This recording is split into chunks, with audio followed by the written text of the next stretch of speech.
phosphorus and nitrogen ions generally get depleted in soil because they are usually occurs। तो phosphorus और दूसरा क्या है नाइट्रोजन, ये ज़्यादातर जो है सॉइल्स में ख़त्म हो जाते हैं, क्योंकि अब ये बताना है क्यों ख़त्म हो जाते हैं, किस फॉर्म में ऑकर होते हैं ये बताना है। पहला ऑप्शन दे रखा है कि ये न्यूट्रल आयन की फॉर्म में होते हैं सॉइल में प्रेजेंट, तो ये गलत है।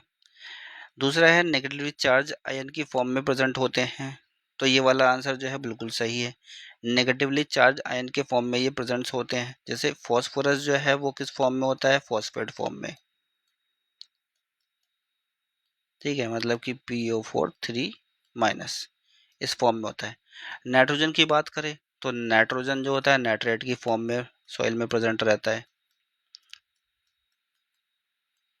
NO3 नेगेटिव की फॉर्म में, तो ये इस फॉर्म में जो है प्रेजेंट रहते हैं सॉइल में। और सॉइल कैसा है, सॉइल खुद में नेगेटिवली चार्ज है, तो ये भी नेगेटिव चार्ज है, प्लस ये दोनों के दोनों, ये भी दोनों के दोनों जो है नेगेटिवली चार्ज हैं। तो सॉइल पार्टिकल्स और इन आयंस के बीच में क्या होता है, रिपल्शन।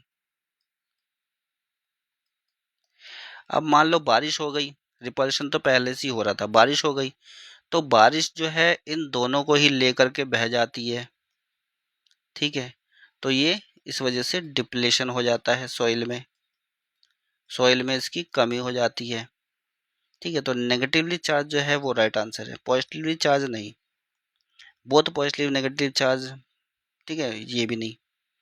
तो नेगेटिव चार्ज आयंस होने की वजह से जो है इनकी कमी हो जाती है।